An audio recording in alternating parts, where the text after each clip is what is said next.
large numbers of heavy weapons have all been taken.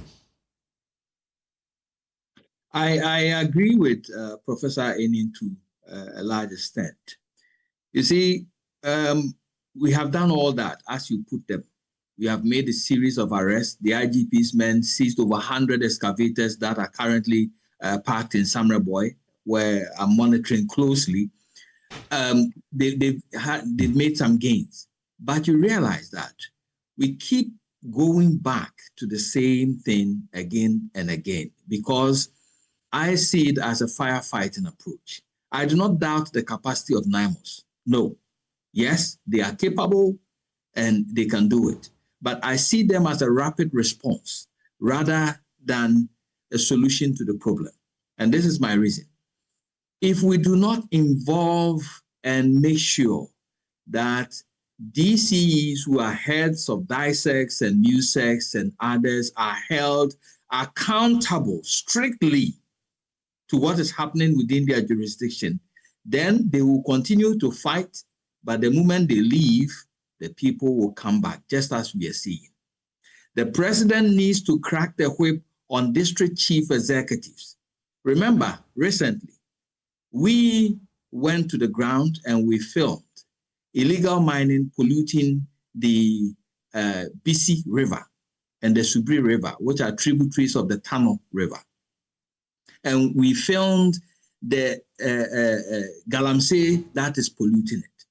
When we put it out quickly, the DCE for Tano North went with chiefs to a totally different area within the same jurisdiction and filmed a clean BC to try and deceive the public. I call that disinformation. This was carefully and calculated, done by the DCE to sway attention from the action that was going on downstream. This is criminal. And if the president does not crack down on such DCEs and such appointees at the local level, then we'll be going back and forth, just like we witnessed in the Akufo-Addo administration. NAIMOS will go, they will crack down, they will arrest, and then we'll come back to the same thing. Again, we're talking about prosecution, which is another form of deterrence. We are making serious arrests, quite a number of them.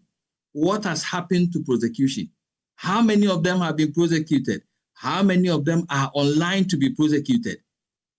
The deterrence factor is missing. Whether we, the media, are not following up on them, or we are losing sight of what is happening to the people who have been arrested. What exactly can district chief executives do? In 2024, we encountered this. This was a regional minister, not even a district chief executive. I think somewhere in the western region. He had led a task force of police and even soldiers, and they couldn't match the Galamseyers and their weaponry. Did you hear that story? So that is where NAIMOS comes in. If you need a stronger force, if you are overwhelmed, that's where you invite them in to support you. But you should not sit down and watch that thing happen. You see, the danger in allowing them to sit down idly by and watch is that many of them are compromised. And I'm saying that on authority. If you want me to give you examples, I can give you. Many of them are compromised. And because they control the security at the local level, when they are compromised, people take advantage and they do what they like. And many of the police officers at the local level, district, municipal, are also compromised. Right. So when you have the local security compromised in that manner, then definitely they will even thwart the efforts of NAIMOS. So there must be a consistent, coordinated kind of fight to be able to achieve the result. A final question to you and Professor Enin. So start with you, Erastus. We're talking about kingpins that when they are dealt with, will bring this down. What do you say the arrests and arraignments in the courts of Akonta Mining, Chairman Wuntumi and the other gentleman will do to the fight? This should have been done way back.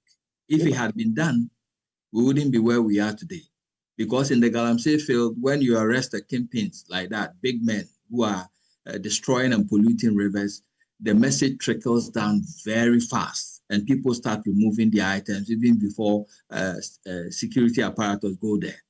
But we have allowed that to fester. Akonta mining is not the only campaign we're talking about here. There have been others. Talk about heritage imperial mining. In 2018, there is evidence which indicates that they were mining in their Pamprama Forest Reserve illegally, and they destroyed large tracts of the forest, which sparked series of destruction that today we have 50% of that forest reserve gone. What has happened to the directors of Heritage Imperial? They have metamorphosed, gone into other ventures. They are still doing what they do. And we have not taken time to deal with it. What has happened to them? Are we not arrested? Do you know, as a matter of fact, that there's evidence presented to security and they've done nothing about this? But there's evidence in my documentary, Destruction for Gold, when they started mining their Pamprama Forest Reserve in 2018. That is captured in my documentary.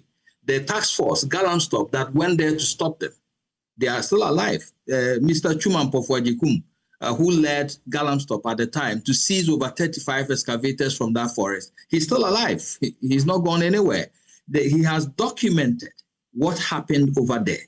Things they seized from that forest as evidence. He has documented them. He has receipts that he handed gold that we seized from that forest to the appropriate quarters, and he was giving receipts, and he has parked them all in a book. I've seen it.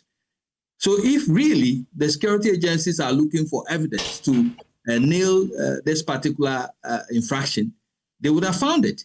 And that is why I keep saying that in the case of Akonta mining, for example, when myself and your very self, at the time we went to the National CID, you remember, we kept demanding answers. They were telling us to prove whether indeed it was Akonta mining who was mining in the Tano Nimre Forest Reserve, when the man himself has not denied. And they refused to go to the ground to gather evidence to support their prosecution. The same thing is happening now. If we do not keep these big people in check and use it to serve as a warning to the others, then we'll have more people, new people coming in and engaging in that infraction. All right. So thank you, Professor.